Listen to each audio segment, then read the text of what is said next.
Did you know that the 2,500 rules can be your hidden weapon for rehabs, refinance, and reposition? You run a rental, you manage your own Airbnb, or you operate commercial property. You already in the gray zone between repair and improvements. But do you know the game? So every rehab, every turnover, every update, the receipt tied up, right? But your CPA call half of that capital. But do you know that the 2005 rules is not about writing off small items? It's a timing weapon. If you use it right, you can decide when your rehab costs hit your P&L. You can decide how your lender look at your NOI and how refinance can help you, right? So today we're not going to talk about how to expand small item with the minimus, right? We talk about when and how to manipulate three things to build your wealth: cash flow, valuation, and financing leverage. So I'm gonna go give you three plays that my investor client are using right now. First is the appraisal play.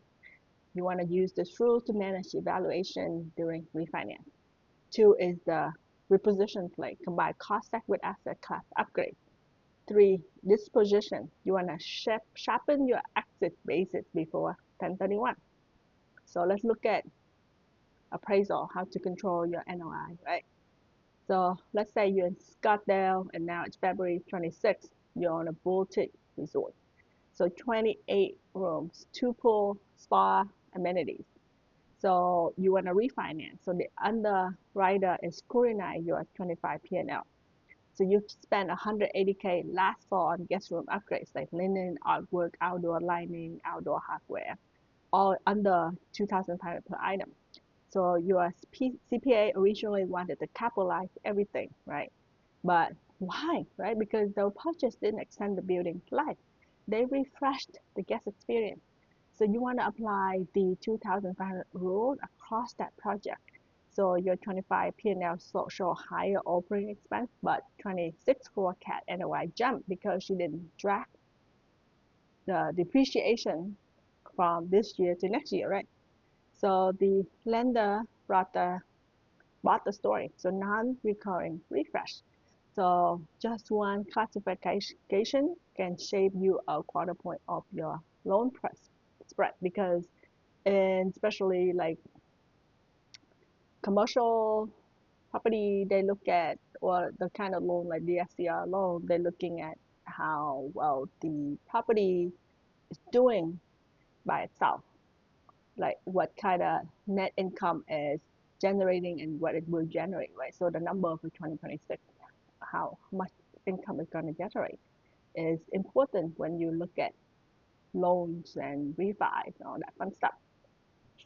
So let's look at another powerful strategy that you can do to, it's called reposition, right? How do you reposition? So you use rehab to help reposition with your tax. Just say that you're in Miami and now it's like May 26th. You acquire 30 units Class C multifamily and you turn it into a boutique furnished rental. So everyone talking about cost segregation, but here is where the $2,500 rule can help you win quietly, right? So during the 6 months of renovation, you have like 100 of micro purchases like fixtures, wall scone, bias tool, mirror. So each is under $2,500 each. So instead of burying those inside construction in progress, we track them live. So when the cost sec team came in July, the item was already written off. So that reduced the asset basis that they have to analyze, which meant the remaining depreciable property being um, heavily toward the 5, 7, and 15 years component. So what's that mean? That means you have more bonus depreciation when it counts, less noise on the 26 books, and cleaner capitalization for the investor. Here is some tips on the implementation side, right? So you want to create two buckets during your rehab. So you want to create one, you want to label it um, for cost eligible, and you want to label one for the minimis expense. So every contractor invoice go through that filter before you pay it. So that professional grade accounting. The third thing is the disposition. How do you prep for a 1031 or a partial sale? Just say now you're in August 26th and you're in Austin, you have a Lone Star Park LLC, you own 4 mobile home community and is selling one to roll into a larger site.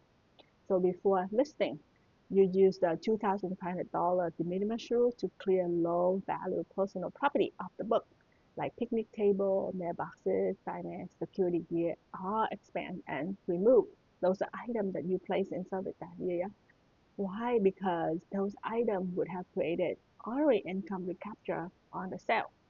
So by expensing and retire them in 26, the gain portion inside the 1031 exchange stays fully capital. So it's not loophole, right? It's just sequencing. So expand is what you can expand all what you can before the sale year, so you can exchange your exchange basis work better for you, not against you because of depreciation recapture. So how do we turn this from theory into a system that you or your bookkeeper can actually run? So here's our 5 steps for you can do. First, you can adopt a policy early. So effective January 1, 26, you can do it one page, signed by every entity you own. Number 2, invoice discipline. Tell vendor to separate labor, shipping, and per unit prices per item. 3, create a rehab tracker, a column for cost, vendor, asset category. You want to market expense or capitalize or bonus depreciation. And then 4, quarterly review. You want to reclassify in real time. So don't wait until the year end. Everybody in chaos. Just your CPA, your tax pro has so much work. So that's usually not a good time to catch them. You want to catch all that work as you go. Do it early. And then 5, think about exit prep. So before you refi or you sell, you want to run a sub $2,500 asset sweep and then clean out your ledger. Like see anything you miss. So do that and you will have a living strategy, right? Not just a rule that you go by and you apply in April because you might miss a lot of opportunities already. Some advanced bonus planning for you. Energy credit for hotel and commercial space. Installing under 2,500 smart devices tied to energy credit. You can expense and still qualify for the credit. So you double dip, right? You want to pair the installation um, and you want to pair the inflation indexing. So the IRS reviews these thresholds. So if inflation adjustment kicks in post 26, you want to stay ahead with living policy update. You want to upgrade your ESG reporting. So larger investors use this rule to tie substantial material purchases into both tax and marketing benefits.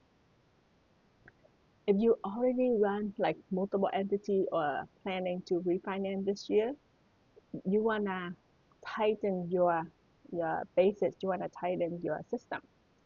So we have a lot of like small asset expensing and rehab tracker. We have it on our pro deduction shop on Etsy. You want more strategies, more breakdown into detail, you can visit accessryinstitute.com. And if you want my team to audit your 26 book before you refinance, you can head to smallbusinessaccountingfirm.com and schedule a strategy call. So remember the $2,500 de minimis rule isn't about like small purchases, right? It's really about controlling your timing, and you want to shaping your financial story and engineer your exit.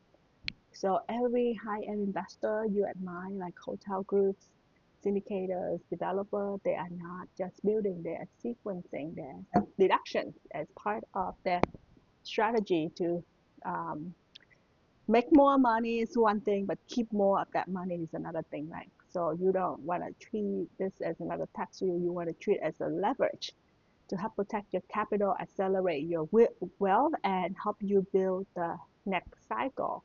So that's how the pros are playing.